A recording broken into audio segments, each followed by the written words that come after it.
आज मां मात्र वचनों की शुभ प्रवृत्ति नहीं, आपकी काय की शुभ प्रवृत्ति जब होती है, जब आप यहां हाथ जोड़कर बैठे हैं, मंदिर आए हैं, कुछ भी नहीं कर रहे हैं, मंदिर आ गए हैं, आपने अपने पैरों का सही उपयोग किया, आपने आहार दान दिया, आपने अपने हाथों का सही उपयोग किया। जिसने रुपए से सुबह से अभिषेक पूजन कर लिया, उसने अपने हाथों का सही उपयोग किया। जिसने अपने वचनों से जिह्वा का प्रयोग कर लिया ऋषभ, उसने अपनी जिह्वा को सांप तुल्य कहा है आचार्य भगवंतों ने। बिल में रहती है और फुसकार मारती है। जैसे सांप बिल से निकलते से ही क्या करता है, फुसकार मारता है, डसता है आशीष, ऐसे यह जिह्वा है, जब खुलती है तो कितनों के प्राण ले लेती है। ऐसी जिह्वा, विषैले सांप जैसी जिह्वा ना हो जाए मां, तो कम से कम जिनेंद्र भक्ति करते रहना, जिससे कि वह तुम्हारा विष उतरता रहे और आपकी जिह्वा में निर्विषपना आता रहे। तो वचनों से वही वचन यानी, नहीं तो लोगों के ध्वनि संगीत में थिरकते लोग मिल जाएंगे, लेकिन यहां पर बोले ना तो वचनों भजनों पर भक्ति नृत्य के लिए पैर नहीं उठते। भक्ति नृत्य के लिए झांझी जी से बोले तो अरे मैं इतना बड़ा आदमी अच्छा लगूंगा क्या, और रोड पर नाचते मिल जाएंगे भोगों के लिए, और वह पाप बंद का कारण। मां, जिन कुलों की महिलाएं कभी रोडों पर नाचते नहीं मिलती हैं।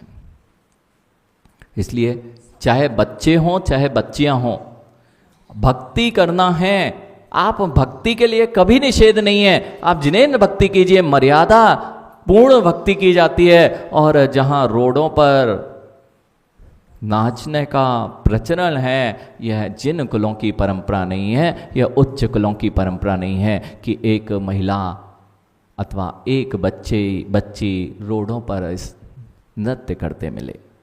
मां, ऐसा हो सकता है? नहीं हो पाएगा। अरे अच्छा ही कह रहे हैं, आपकी मर्यादा और गरिमा को बढ़ाने की बात कर रहे हैं। आपकी मर्यादा घटेगी नहीं, आपकी मर्यादा बढ़ेगी ही बढ़ेगी, घटने वाली नहीं है। रुपेश, यानी इतना समझ लो, जहां जहां मेरे अश्रद्धान बढ़ने लग जाए देव से गुरु से, वहां नियम से मेरा कुछ गड़बड़ और अभला होने वाला है। और जहां मेरे अंदर में किसी के प्रति भी कलुषता भर गई है, वो तो मेरा वह वचन भला नहीं करने वाले हैं, वे नियम से मेरा अशुभ करने वाले हैं। और जिसके वे वचन हैं उसका तो हो ही रहा है। जगदीश जी, दो लोगों से बच के रहना चाहिए, एक ड्राइवर और एक वक्ता। ड्राइवर के पीछे बहुत सारे लोग होते हैं, और यदि वह नशे में है और कुछ भी प्रवृत्ति करता है तो तुम्हारी जान जाती है।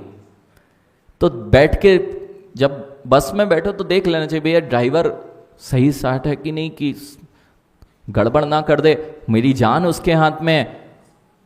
जैसे चालक के पीछे बहुत सारे लोग होते हैं, ऐसे ही वक्ता के आगे बहुत सारे लोग होते हैं। ये वक्ता जैसा चलाता है वैसे ये श्रोता चलते हैं, और चालक के चलाने पर तो एक ही भव नष्ट होता है। और यदि हिमांशु वक्ता ने मिथ्यात्व का अथवा राग देश का जहर पिला दिया तो एक भव नहीं, अनेकों भव नष्ट होते हैं। महाराज जी, ऐसा भी होता है क्या? जिन वचनों में कोई मिथ्यात्व पिलाएगा क्या? बेटा, देव शास्त्र गुरु का अवर्णवाद मिथ्यात्व है शिखरचंद जी, और देव शास्त्र गुरु की गणधर पीठ पर बैठ के आज देव शास्त्र गुरु का अवर्णवाद होता है, तो मिथ्यात्व का ही तो रस घोला जा रहा है।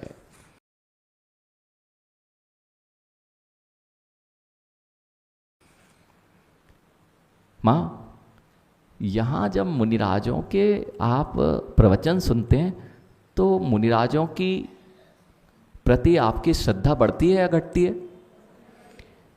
सभी जगह हिमांशु देव शास्त्र गुरु की भक्ति गाई जाती है। सभी प्रवचनों में वही प्रवचन है इंद्रसेन जी, वही प्रवचन है जिसमें देव शास्त्र गुरु की भक्ति गाई जाती है, उनकी महिमा गुणों का गान किया जाता हो, वही जिन प्रवचन है। और वह जिन प्रवचन दोनों जगह, पंतचंद जी, तत्व में बड़ा आनंद है ना। अगर तत्व पी रहे हो और देव शास्त्र गुरु की भक्ति कर रहे हो, बड़ा आनंद है, लेकिन यदि देव शास्त्र गुरु की भक्ति करते करते ऋषभ मन में देव शास्त्र गुरु के प्रति अश्रद्धान पैदा होने लग गया है, तो तुम्हें पता ही नहीं चला कि हम देव शास्त्र गुरु की भक्ति वचनों से तो कर रहे थे, लेकिन हमने बीच में उसमें जहर घोल दिया है, जिससे मेरा अश्रद्धान होने लग गया है। चाहे वर्तमान के मुनि को हो रुपेश, चाहे भविष्य के लेखे मुनि को हो, चाहे पूर्व के मुनि को लेकर हो, चल रही थी गुरु भक्ति, चल रही थी प्रभु भक्ति, लेकिन मेरा श्रद्धान जिन शासन के वर्तमान के मुनियों से कम होता जा रहा है, मैंने नियम से उस अमृतमयी जिन वचनों में विष का सेवन कर लिया है। नहीं तो जिन वचन चले, प्रवचन चले, और मेरा श्रद्धान, जैसे माँ बादल गरजते ना, जैसे ही बादल गरजे और मयूर नाचता है, जानजी जी बादल गरजे और मयूर नाचता है, झूम उठता है, ऐसे ही हिमांशु जब प्रवचन होते हैं तो ये मन मयूर देव शास्त्र गुरु की भक्ति में नाचने लग जाए, उसका नाम प्रवचन है। ज्ञानार्णव ग्रंथ में इसलिए कहा गुरु वचन। शिखर चंद जी एक बात यहां पे सीखेंगे, क्यों गुरु के वचन ही प्रमाणित कहे गए हैं। बहुत अच्छे आप वक्ता हो सकते हैं, बहुत अच्छा जानते हैं, हो सकता है मेरे से ज़्यादा आपका अध्ययन हो, लेकिन कहा फिर भी शोभा को आप प्राप्त नहीं होंगे, शोभा को तो दिगंबर मुद्रा के धारी जिन वचन करने वाले ही प्राप्त होंगे। फिर इसके लिए आचार्य भगवंतों ने ज्ञानार्णव ग्रंथ में एक गाथा लिखी, कितना ही प्रमाणित ग्रंथ हो, कितने ही प्रमाणिक वक्ता हो, अगर उसके पास गुरु नहीं है ना हिमांशु, तो उन्होंने एक दृष्टांत लिखा। अगर गुरु नहीं है पदमचंद जी, तो उन्होंने दृष्टांत लिखा, वक्ता बहुत अच्छा बोल रहा था। कौन सा दृष्टांत लिखा? जैसे मयूर नाचता है और नाचते नाचते नाचते अपने पिछवाड़े को दिखा देता है, ऐसे ही विद्वान जिसके पास गुरु नहीं है वह शोभा को तो प्राप्त होता है और धीरे से अपना पिछवाड़ा दिखा देता है, वहीं सब काम गड़बड़ हो जाता है।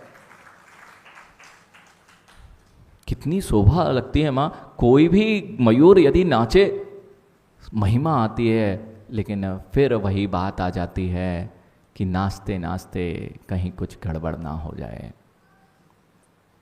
माँ इसलिए तत्व सुनने की रुचि, मुझे पता है जगदीश जी बहुत अब गहरा व्यसन जिसे आप कहते हैं ना, नशा हो जाता है, जैसे नशा हो जाता है ऐसे ही जिसको तत्व की रुचि हो जाती है हिमांशु, वे सब देखो ऐसे ऐसे लोग यहाँ बैठे हैं जिसने कभी जिनवाणी नहीं सुनी होगी, वह भी रुपेश यहाँ के सुंदर जिनवाणी के रासपान कर रहे हैं। क्यों? नशा तो बहुत कम होता है। अरे जिसने कभी माँ अंधकार से कोई बाहर ना आया हो, देवेंद्र जी जिसने जीवन पर्यंत अंधकार देखा हो और कभी उजाला दिख जाए तो क्या होगा। माँ एक ट्रेन में बालक जा रहा था और वह 22 साल का बालक, ऋषभ 22 साल का बालक था, अपने पिता के साथ जा रहा था और बिल्कुल बच्चों जैसी चेष्टा कर रहा था। 22 साल का था लेकिन बच्चों जैसी, देखो देखो पिताजी पेड़, वो देखो पेड़ पीछे जा रहा है, वो देखो वहां गाय खड़ी है, अरे कितना सुंदर आसमान दिख रहा है, देखो बादल ऐसे उड़ रहे हैं, जैसे बच्चे करते ना वह कर रहा था। भावरजाल जी वह 22 साल का लोग बाग सोचे पता नहीं थोड़ा मंद बुद्धि है कि कौन छोटे बच्चे नहीं करते, देखो वो पिताजी को दिखाते हैं, ऐसा ही 22 साल का व्यक्ति करे। तो जितने लोग बैठे थे वे सब उसे मंद बुद्धि समझ रहे थे, शिखरचंद जी मंद बुद्धि समझ रहे थे, और उसके पिताजी को कुछ भी असर नहीं हो रहा था और पिताजी बड़े मुस्कुरा मुस्कुरा के उत्तर दे रहे थे। किवान बेटा जब आप पिताजी से कुछ भी पूछते हो तो वे उत्तर देते हैं ना बहुत अच्छे से, सब चीज़ें बताते हैं, लेकिन जब आप बड़े हो जाओगे ना और पिताजी कुछ पूछेंगे ना, एक बार की जगह अगर 2 बार पूछ लिया तो आज की बात याद रखना, तुमने 10 बार पूछा था, तुम्हारे पिताजी ने उत्तर दिया था। जब बड़ा हो जाऊंगा और पिताजी दूसरी बार पूछें तो झंझला के उत्तर मत देना। झंझला के क्यों, बड़े हो गए ना अब हम झांझी जी, तो पिता को उत्तर हम झंझला के देते हैं अगर दूसरी बार अगर उसने पूछ लिया है। यह प्रवृत्ति सबके पास है, देखो चाहे हम हो चाहे आप हो, यह प्रवृत्ति को कम करने की दिशा में काम करना पड़ेगा। नहीं तो पिता, बेटा ऋषभ, वह 22 साल का बालक पूछता रहा और पिताजी बड़े मुस्कुरा के उत्तर देते रहे, हंस हंस के उसके उत्तर देते रहे। तो एक पड़ोसी ने पूछ ही लिया, बहुत देर जब हो गई, बहुत लंबा सफ़र कट गया, तो कहता क्या आपका बेटा मंदबुद्धि है? कहता है नहीं, मेरा बेटा मंदबुद्धि नहीं है। फिर आप इसके साथ ऐसा बच्चों जैसा व्यवहार क्यों कर रहा है, और आप उसको हंस के मुस्कुरा के क्यों ऐसा, मैं समझ नहीं पा रहा हूँ। कहता 22 साल तक इसने कभी पेड़ पौधे और प्रकृति को देखा ही नहीं था। आज इसकी आंखों का ऑपरेशन हुआ है, पहली बार इसने प्रकृति देखी है, पहली बार इसको नजरों में दिखाई देना प्रारंभ हुआ है, इसलिए ये उत्साह में है।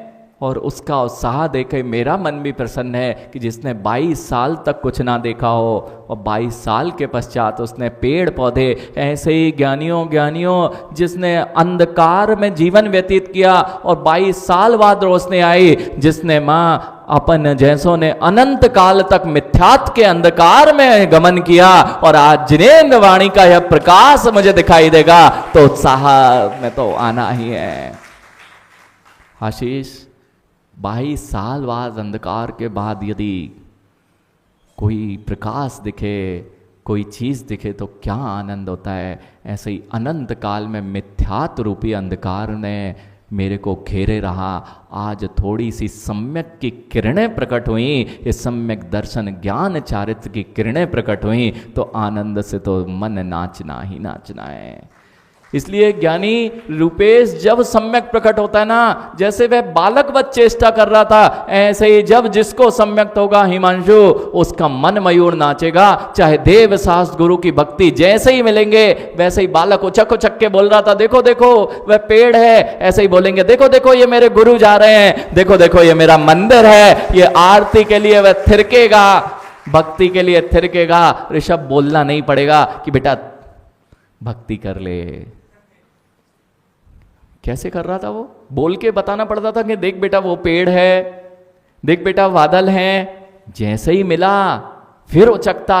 ऐसे ही जिसको ये सूर्य दिख गए हैं, देव शास्त्र गुरु दिख गए हैं, कोई भी ग्रंथ मिले उचकता है। हिमांशु, आचार्य भगवान के जीवन में ऐसे ही होता था। नए जब छोटे से आचार्य जी थे, दीक्षा का काल बहुत कम था, और आचार्य विराग सागर जी जब उन्हें बड़े बड़े ग्रंथ पढ़ाते थे, एक ग्रंथ पूर्ण होता था और दूसरे ग्रंथ की बारी आती थी, तो आचार्य विशुद्ध सागर जी महामुनिराज जो आज आचार्य हैं, जब वे अपने गुरु के पास में अल्प दीक्षा के काल में थे, यानी वे बताते हैं कि हम ग्रंथों को लेकर सिर पर रखकर नाचते थे कि अहो भाग्य, मुझे जिनेंद्र वाणी सुनने का पुनः अवसर मिलेगा, गुरु मुझे नया ग्रंथ पढ़ाएंगे। उन जिनवाणी को सिर पर रख के मुनि अवस्था में अर्थात मन मयूर नाचता था कि अब मैं, अहो भाग्य कि मेरे गुरु के मुख से मैं जिनवाणी पढ़ूंगा। झांसी जी, कई बार आचार्य भगवान ने यह दृष्टांत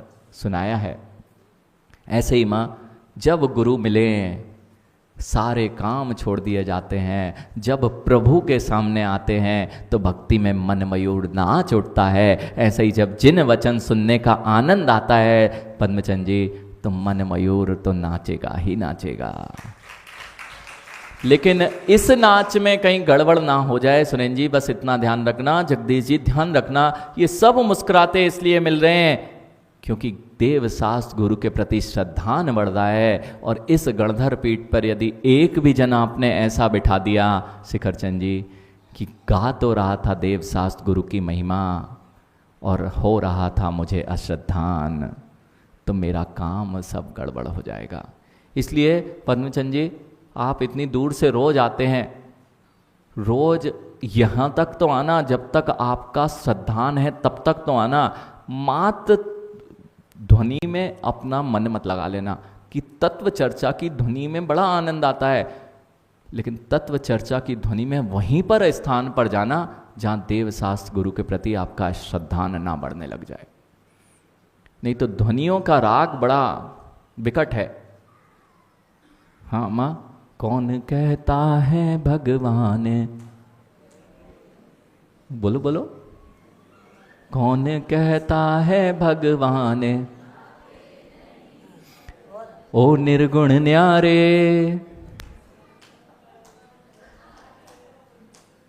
देखो ये सब ध्वनियों का राग है और अपने ही पैरों पर कुल्हाड़ी मारी जा रही है। माँ सिद्ध भगवान अरिहंत भगवान कभी आते नहीं, हम ध्वनि के राग में अपने ही पैर पर कुल्हाड़ी मारते हैं। हमारे सिद्ध भगवान अनंत गुणों के धारी हैं, वे कभी निर्गुण होते नहीं, फिर भी हम ऐसी ध्वनियों में आ जाते हैं और अपने ही पैरों पर कुल्हाड़ी मारते हैं। कौन कहता है भगवान, कौन कहता है भगवान आते यहाँ, वे तो सिद्ध हो गए ना आते यहाँ, वे तो सिद्ध हो गए ना आते यहाँ। ऐसा गाओ, ध्वनि भी ली तो सिद्धांतों का लोप ना हो जाए, इस बात को ध्यान रखें। नहीं तो ज्ञानी सिद्धांतों के लोप में मात्र ध्वनि पर थिरकते हैं, पता नहीं कहाँ कहाँ जाके अपने अशुभ आश्रव को करते हैं और संसार को बढ़ाने का काम करते हैं। काय की भी अशुभ चेष्टा, एक बहुत अच्छा दृष्टांत रूपेश। एक बार कहीं गए, फिर दूसरी बार गए, तीसरी बार गए, क्या होता है उससे? हम तो कभी कभी चले जाते हैं। रूपेश, ऋषभ बेटा, एक पेड़ लगा हुआ है और पेड़ पर एक कुल्हाड़ी मारी गई, और एक कुल्हाड़ी मारी तो पेड़ में चोट आएगी ना, वहां चोट आएगी, और बार बार कुल्हाड़ी मारे जाओ मारे जाओ, बार बार कुल्हाड़ी मारे जाओ, क्या होगा? मां बस समझ लो, जिन दर्शन का ये पेड़ तुम्हें मिला हुआ है और तुम कहीं भी भटकते हो, हर बार जाके तुम कुल्हाड़ी मारते हो और ये पेड़ टूट गया ना, फिर इसको जीवित करना तुम्हारे बस की बात नहीं रहेगी।